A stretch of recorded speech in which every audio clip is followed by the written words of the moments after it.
Hello and welcome back to the Alnwick Castle Podcast.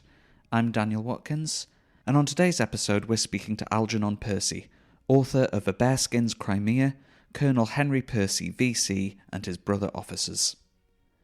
Henry Hugh Manvers Percy was a son of the 5th Duke of Northumberland, who served in the Crimean War in the mid-1850s, which saw Britain and its allies fight the Russian Empire. While the war may be best known today for the disastrous charge of the Light Brigade and the work of nurses like Florence Nightingale and Mary Seacole, there are many lesser-known stories to tell, including that of Percy, who won a Victoria Cross medal for his bravery in battle. A Bearskin's Crimea, named for the tall fur cap worn by grenadier units, was originally published in 2005, but it's now been re-released in a revised and expanded edition, containing full-colour illustrations, maps, photographs, watercolours, and further research by Algernon Percy. It more fully tells the story of Henry Hugh Percy and the Crimean War. Here's our conversation with Algernon Percy all about A Bearskin's Crimea. Please enjoy.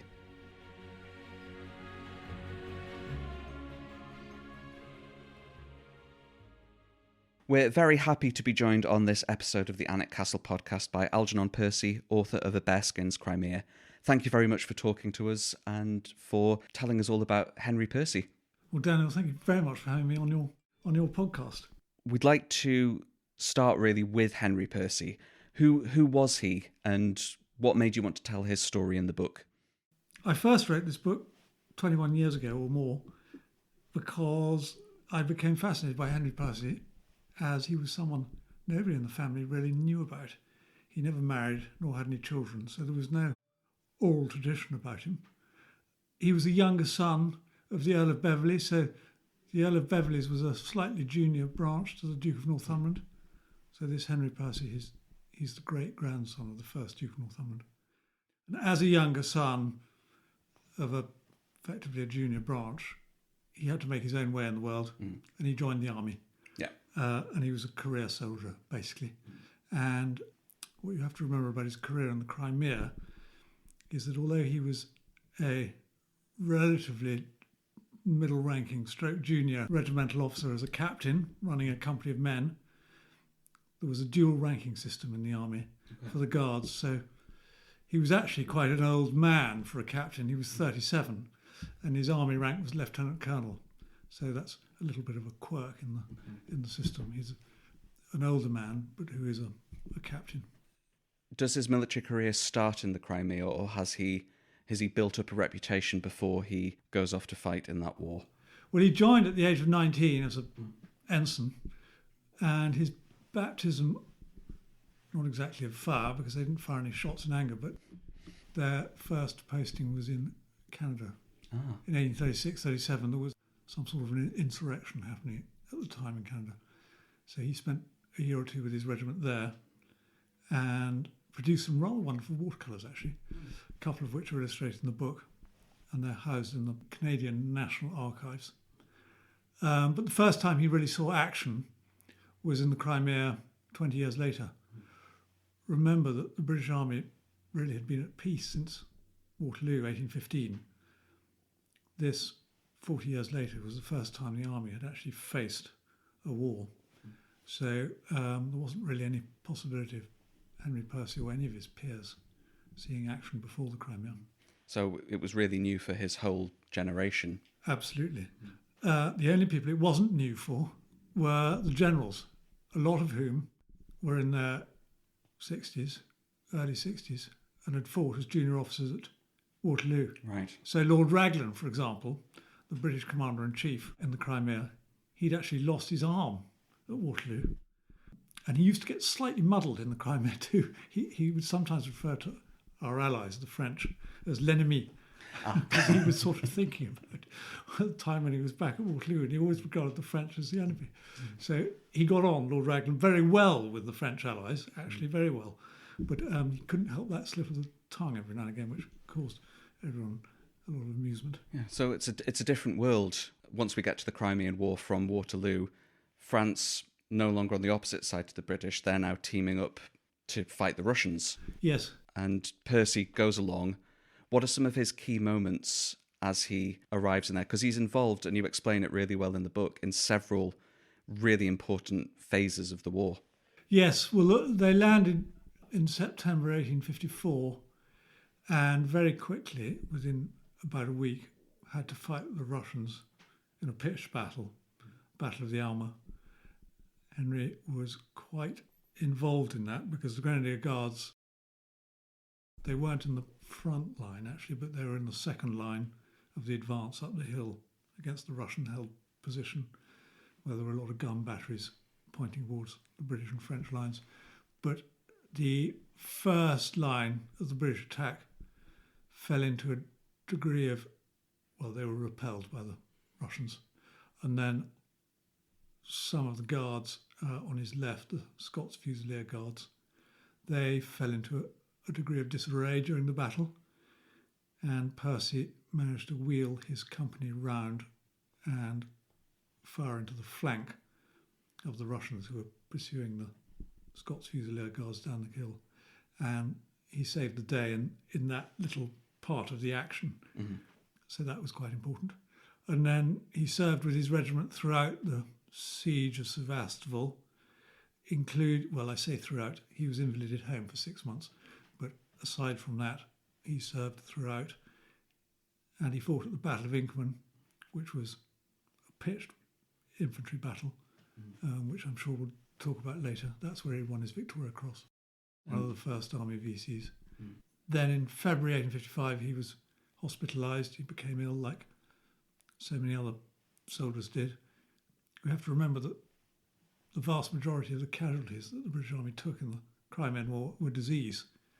So of the 20 or so thousand British deaths in the Crimean War, about 16,000 were deaths from disease, only about 4,000 or 5,000 deaths in action.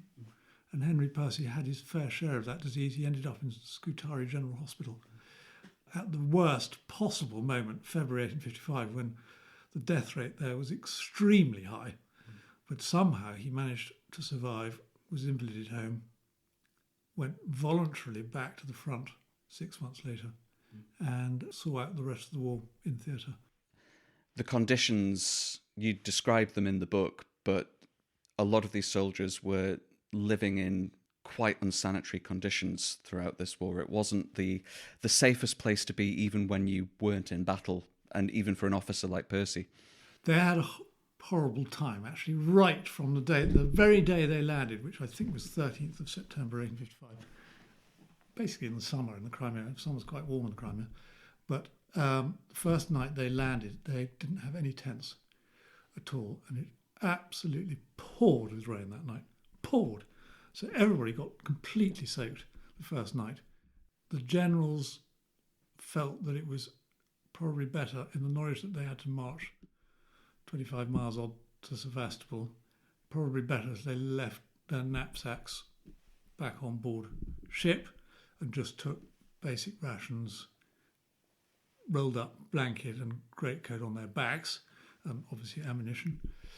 So a lot of them didn't get their stuff, for want of a better word, for several weeks.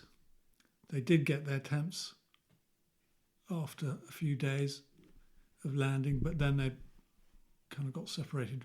None of the regiments got separated from their tents again for several weeks.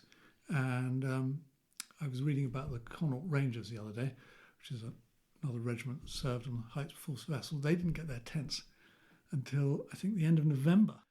And so for 2 months, they were literally lying on open ground or sheltering as best they could in caves or just under their blankets. And the trouble is with the Crimea, it's a fairly inhospitable terrain. There's not much in the way of trees. It's quite stony, barren soil. So, as I say, not much shelter in the way of bushes and trees. The siege of Sevastopol took place on the heights above Sevastopol, so you had to go up an escarpment of 700 odd feet from Balaclava, which is where the British had their base. So getting supplies up there, tents, food, clothes, etc., was very difficult.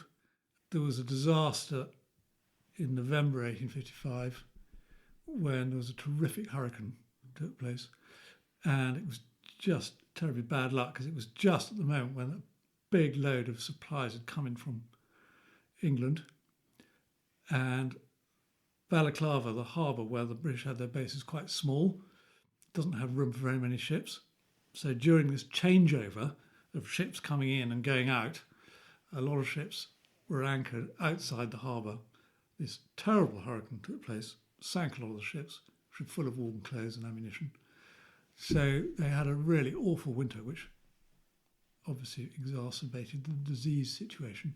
And it wasn't until actually the Times newspaper reported how poor the condition of the army was. William Howard Russell, the Times correspondent, was there throughout the campaign sending dispatches home. It wasn't until the Times reported it in all the newspapers at home that people realised what a terrible state the British Army was in. And firstly, the government got a grip of things, but also all the people at home held charity bazaars. And you read about this in the letters that Henry Percy received from his family at home.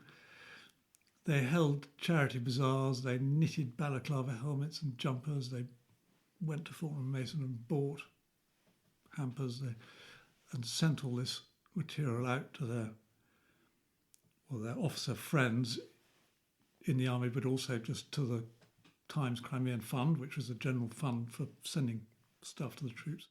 So by the spring of 1855, actually there was by that time a complete overdose of warm clothing in the Crimea. And one century is recorded as he's been asked, by an officer how he's feeling today. He said, "Well, if I didn't have so many bloody clothes on, I'd be fine."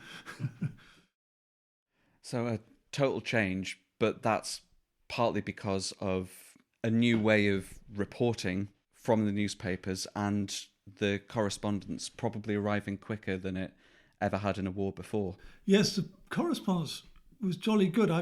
We've got letters in the book, which were taken from the Alnwick archives, where it's clear that it only takes about 2 weeks for a letter to get from the front in the Crimea, which is 12 or 1,500 miles away from London, back home, which is not bad going for 1854 in wartime.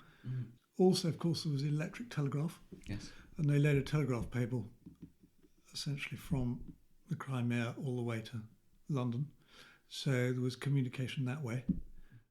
And the other thing to say about the state of the British Army in winter 1855, the government came in for a lot of criticism because it was disorganised. They should have sorted it out a lot better. And I think part of the problem, this was resolved in reforms that happened after the war, was that in those days the army, i.e. the War Office, the Ordnance Board, i.e. the ammunition, and the Commissariat, i.e. the supplies, were all completely different departments, and they weren't really talking to each other very effectively, I think. The Commissariat was quite bureaucratic. You couldn't get... Officers would go down to, or men would go down to Balaclava from the heights above Sevastopol. They'd trudge all the way, or use pack animals, and probably take them 2 or 3 hours going through the mud in the winter, and they'd get to Balaclava. First of all, they didn't know what was available. There were no sort of proper lists. And then they'd find some commissariat officer who was not very keen on, thinking on the hoof, and would insist that a chit was produced and all this sort of stuff. We see it today, actually. Bureaucracy is not a new thing. Percy seems like, from his letters, he's writing home, he's receiving correspondence back. What do Percy's letters home to his family tell us about how he was experiencing all of these frustrations in the war? Yes, he's a funny old fish, Henry Percy. He's I don't think he was a particularly easy person to get along with, because he was quite single-minded about things. So his letters are very single-minded about the more efficient prosecution of the war effort. That mattered to him more than anything else, really. And he was teased for being unsentimental by his family in some of his letters. Yes, so as I say, he was more keen on the efficient prosecution of the war effort than anything else. he was unsentimental. He was perhaps slightly difficult to get on with as a man because he was always asking for new jobs. He liked to be busy and he wanted staff appointments. He wanted promotions. He wanted jobs to do, and he got a little bit frustrated if he felt that he was overlooked for those things. And eventually he did get promotions and appointments, although they didn't always necessarily work out. There's a section where he isn't on the front lines, which I think it's the section where he is set the task of helping with the British-Italian Legion. It's a part of his story where he's not directly involved in the Crimea, but he's having an effect nonetheless. Yes, he, in the summer of 1855, this is after he's gone back to the front, having been invalided home, he does get a promotion. He suddenly gets a series of promotions. One of them is he has made friends with a couple of generals, oddly enough. He's made friends with General Clare, the French general, who's in charge of the Zouaves, North African troops, and he's made friends with General La Marmora, who's in charge of the Sardinians, who've only recently entered the war. And the British High Command, I think, they get probably slightly exasperated by him constantly asking for new jobs to do. So they say, right, we've got a job for you. Off you go to Turin in Piedmont, Sardinia, and help raise a new British-Italian Legion. Along the lines, as was done very successfully during the Napoleonic Wars, we raised foreign legions. And in 1855, they had this idea, well, the British Army might be able to raise an Italian legion, a Swiss legion, a German legion. So Henry Percy was packed off to Italy to go and raise this Italian legion. It was a nightmare. He got there and discovered that the British Italian legion consisted of one man, which was him. And he literally had to start the whole thing from scratch. And the barracks that he'd been offered for these men that he was going to recruit turned out to be a sort of a cowshed that had no roof on it. So it was a death job too. It drove him absolutely mad dealing with the Italians. He wasn't, incidentally, xenophobic about foreigners. He loved foreign people, particularly Middle Eastern people. He was tremendously keen on learning languages. So he wasn't the sort of Colonel Blimp who couldn't be bothered to deal with any foreigners character, but he was the sort of character who did not like being behind a desk and found bureaucracy incredibly frustrating. So he essentially had a nervous breakdown after about a month or 6 weeks of being in Turin, and wrote to the Secretary of State for War, said, I can't be doing this anymore. I've got to resign this post. And he was sent back to the theatre of war in the East with another job to do. And actually, to be fair to Henry Percy, other officers, grenadier officers, were sent out to go and deal with the British Italian Legion, and they found it just as difficult. So it wasn't just his own character that let people down. Actually, it was a difficult job and probably not doable. But his character as a soldier, I think, is best described in the chapter on the Battle of Inkerman, which we'll get back to. This is the battle that we talk about at the castle most when we talk about Henry Percy, because this is where he wins his Victoria Cross. But it's not the best known of battles. Do you think Inkerman should be better known, and what was Henry Percy's part in it? Well, I do, and I'm very glad to talk about it at the castle, because if you approach the man on the street and mention the Crimean War to him, if he's heard of it, which he might not even nowadays, but if he has, he or she will probably quote you the Battle of Balaclava as being the most famous engagement.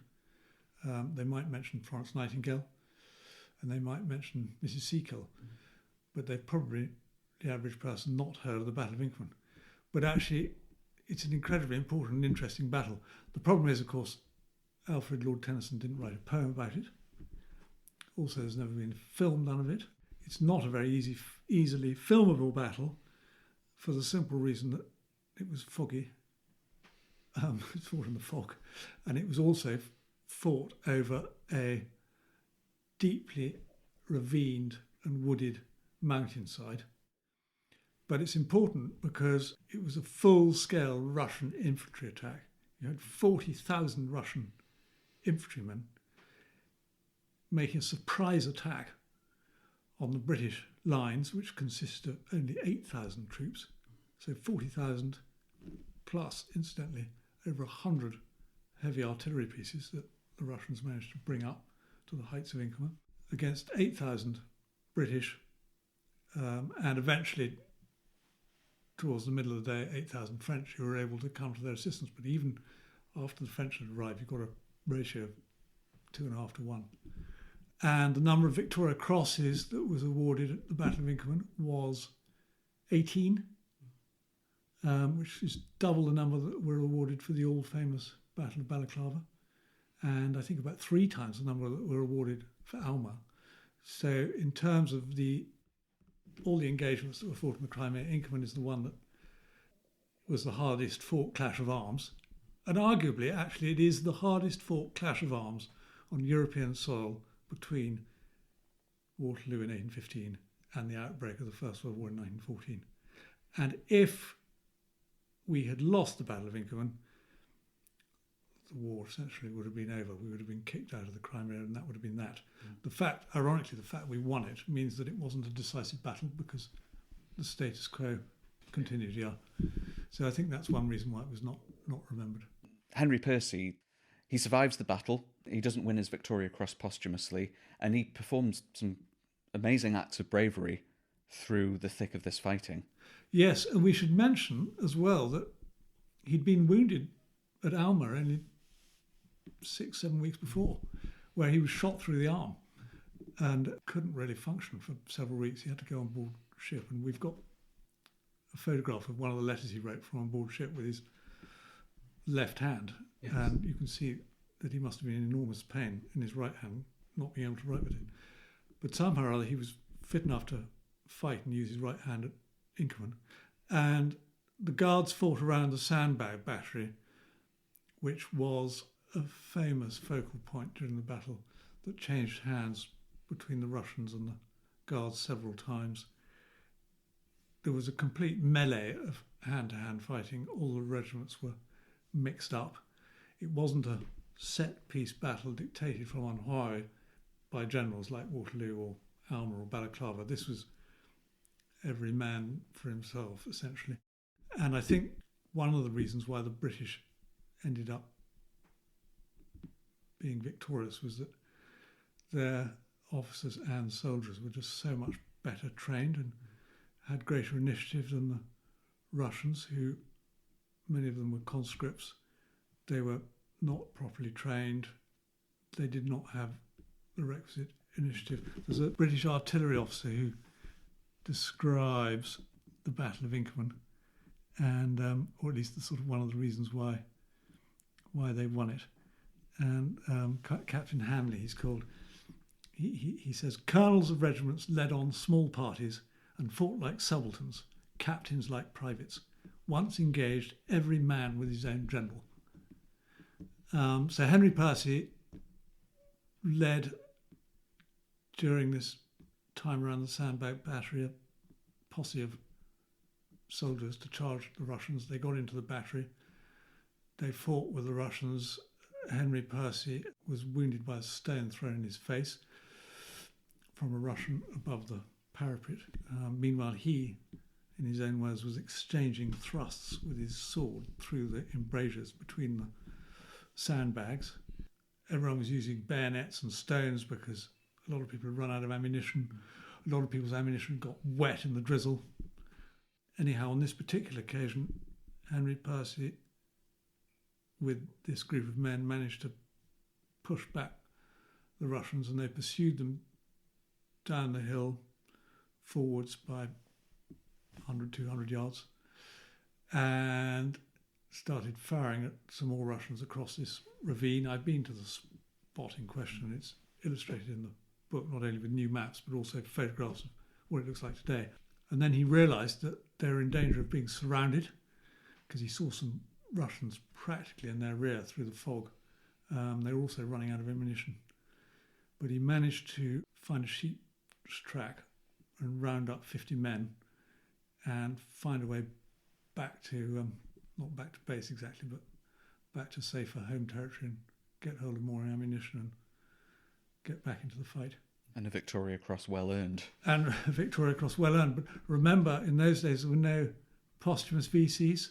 I'm quite sure there were lots of other people who deserved the VC who would have got them today, but yes, did not get them in those days. And I think I did find the whole genesis of the Victoria Cross quite interesting, and there's a bit in the epilogue of the book about the origins of the Victoria Cross, because the Crimean War was when that decoration first came in. And Queen Victoria and Prince Albert were very keen that they should institute a new decoration that every soldier should be eligible for. Because the great problem hitherto, which all the officers or regimental officers like Henry Percy and NCOs and privates used to complain of, was that typically the only people who get decorations, which essentially was mentions in dispatches, mentions in the official dispatch, or things like Order of the Bath, were senior officers, generals and staff officers. The actual people doing the fighting didn't really get that sort of recognition that we would expect today. And the Crimea was the first time that happened, and it was really as a result of Queen Victoria and Prince Albert saying, look, we've got to do something about this, we've got to reward these soldiers. And so they drew up the original warrant that governs how the VC is awarded. And it's interesting to read about, I think, because that is how the VC was first constituted. And you should remember today that although it's now much more difficult to win the VC, actually it was in a way easier 150 years ago because they wanted to reward people. And one of my favourite parts of the book is the day that the Victoria Crosses are given to soldiers and the people who've won them, and the part that Percy plays in the ceremony, which I think was in Hyde Park yes. After the war was over. Yes. One of the stipulations of the warrant governing the Victoria Cross was that it was for regimental officers, NCOs and private soldiers, so nobody above the rank of colonel could win it. Percy was the most senior officer to win the VC because he was a colonel. But he was only actually a colonel by virtue of the fact that he'd been promoted between the Battle of Inkerman and when he was gazetted. Actually, at the Battle of Inkerman, although he was nominally a lieutenant colonel, because that was his army rank, in practice he was a captain like many other people. But because of that quirk, he was the most senior officer. And as such, he was given the job of corralling the, I think there were about 70 people being awarded the Victoria Cross on that first investiture occasion. It was a very, very hot day in Hyde Park, June or July. Everybody assembled early in the morning, all the dignitaries, Prime Minister, public, families of the VC winners, etc. Henry Percy got cross because as Queen's ADC and the person who was in command of these 70 men, he was entitled to a horse to run around the parade ground, but he wasn't given one, so he was rushing about, you know, in his fully dressed tunic and bearskin and everything. And he went to General Campbell and asked him for directions about how he should get the parade going. The general said, "Oh, Percy, you know about parades. I don't. Just get on with it," or words to that effect. So that put him in a bit of a huff. And then he got to his charges, and he found that one or two of them were really rather drunk already. One approached him. This is at 7 in the morning, or 7:30 in the morning, and said, "Oh, Colonel, for the love of heaven, where can I get a drop of gin?" And he said, well, in his notes he left, he said, ordinarily I would have blown him up and sent him off parade, but I thought under the circumstances I couldn't do that, so I entrusted him to a stout dragoon. And in the end, all went well. They lined up. They had their decoration pinned to their breasts by the Queen. The 2 or 3 drunkards managed to sort of get through it without any particular disaster. And then all the dignitaries seemed to go off for a grand luncheon at Buckingham Palace, and all the men for whose benefit the whole thing was organised were just sort of left there on Hyde Park. All the crowds, I think, shook them by the hand and cheered and all the rest of it, but they didn't get any lunch at Buckingham Palace. They just sort of had to make their own way back to barracks or more likely to the pub. Yeah, well, I hope Percy paid for a round for them all. Hope so. Yeah. I'd like to talk about the book itself a little bit now, because you first wrote A Bearskin's Crimea about 20 years ago, but this new edition is expanded. There are, as you mentioned, maps, illustrations, and photographs relating to Henry Percy and his time in the Crimea. Can you talk about what made you want to create a new edition of the book and the extra work that's gone into creating this beautiful coffee table version of the book? Well, indeed, and much of that work was yours, Daniel, so thank you very much. I've actually, since I first became interested in the Crimea nearly 25 years ago, and I've been there several times, obviously before Russia invaded, I've been fascinated by it, and I've collected over the years a few watercolours and original photographs by Roger Fenton. And so a number of those I felt would make a very good illustrated version of Bearskin's Crimea. And I've also discovered lots more about the characters I wrote about in the ensuing 20 years. One character in particular, whom I certainly came across 20 years ago, Captain William Peel, VCRN, was a terrific hero of the Crimea. I didn't have room for his inclusion in the original book, but I have included him in the new book, not least because there were three aspects to his VC citation, one of which was that he'd fought with the Grenadier Guards at the Battle of Inkerman, and personally, as an off-duty naval officer wearing a top hat in mufti, had personally led 7 sallies of grenadiers forth at the Sandbag Battery. So he's a fascinating character, very photogenic. And I've also just collected quite a lot of new information. So one thing about the book, which I think hopefully makes it readable for people who, some people want to read the book for cover to cover because it's an interesting story, but some people will only want to dip into it. And I've got little vignettes, illustrated vignettes about characters like Roger Fenton, the first war photographer, William Peel, the naval officer, William Simpson, the watercolour artist, Florence Nightingale, Sidney Herbert, the Secretary of War. Some of these interesting characters you can just read about and dip into and not feel that you're going to get bogged down in acres of text. The illustrations help to really give a sense of the world that Percy and the soldiers he was with were living in. Especially in the maps, you really get a sense of what the terrain was like. It wasn't just a field on which these battles took place. They were in the wilds quite a bit.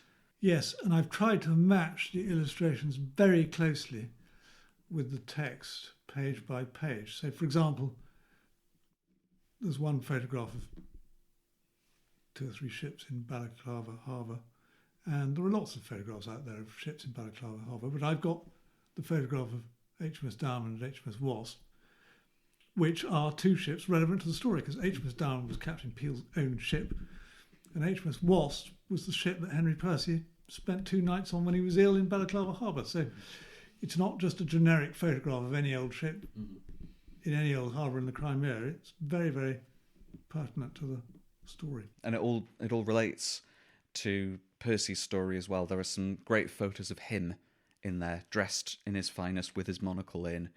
Yes. That they're really nice to put a face to these actions. In the castle, we have a sword that belonged to him on display. It's always a part of every tour you will take of the staterooms, talking about Henry Percy VC and his sword. But looking into the book, you can now see the man behind the sword. Yes, and one particular treasure that you have, which I love, I call it a treasure, but it's actually not worth anything at all, but it's just so interesting, is the Pass for Outposts. It's a blue piece of paper giving Henry Percy permission just after the end of hostilities in September 1855 to cross the Allied and Russian lines because he wanted to go snooping, basically. But it's signed on one side by General Lord Rokeby, who's commanding the Brigade of Guards, but on the other side it's signed by General Teterevnikov, the Russian general. And it's the sort of thing that doesn't typically survive because it's just a rough piece of paper which would get thrown away. But he's preserved this, and we've got a photograph of it in the book, and I just think it's just such a lovely thing to have. Well, and what do you hope that people picking up a copy of Bearskin's Crimea will understand about Percy and his fellow officers in the Crimean War? What do you hope people will get out of this new edition of the book? Well, I think just reminding everybody of the fortitude and bravery of the officers and men in the Crimea. The conditions that they had to cope with were amazing, and yet they kept up their morale in the most extraordinary way.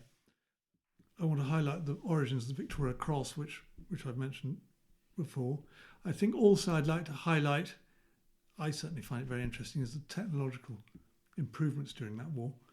You've got the Minier rifle, which we haven't talked about, but was probably one of the reasons why the British won some of their battles like Alma and Inkerman. It was a new rifle invented by the French in the early 1850s. It was still muzzle loading, so it wasn't a modern breech loader, but it was a very accurate rifle. It was sighted to 800 yards and could kill a man at well over 1,200 yards. Whereas the Russians in the main just had old-fashioned muskets, which were fairly useless beyond about 100 yards. And I think also in the book, and you will get this from a new prologue in which I reference what's going on in Crimea today. I have this photograph, rather extraordinary photograph, which I took in 2011 of the Russian and Ukrainian navies marching side by side in a spirit of brotherhood. But I want to remind people that this may be a long forgotten war, but actually, it is quite topical. Russia has constantly been pressing its neighbours in that part of the world. There were 6 Russo-Turkish wars between 1720 and 1854. There was another one again in 1877, and a European-wide war was only prevented 20 years after the Crimean War by Disraeli and Bismarck at the Congress of Berlin. And then, of course, you had the Balkan Wars in 1912, 1913. So that part of the world has always been something of a tinderbox. And I think people need to remember that, and remember that if you're going to avoid these sorts of wars, you do need to deter Russia. End of lesson. Yes. Yeah, I mean that modern relevancy comes through in this new edition. The world that Percy was fighting in isn't so different, and it's a fascinating story. And thank you for joining us on the podcast to tell us a little bit more about it. Well, thank you very much for having me, Daniel. I've enjoyed it, and I've enjoyed working with you on this book, because we've all done it together over the last 18 months. Oh, thank you.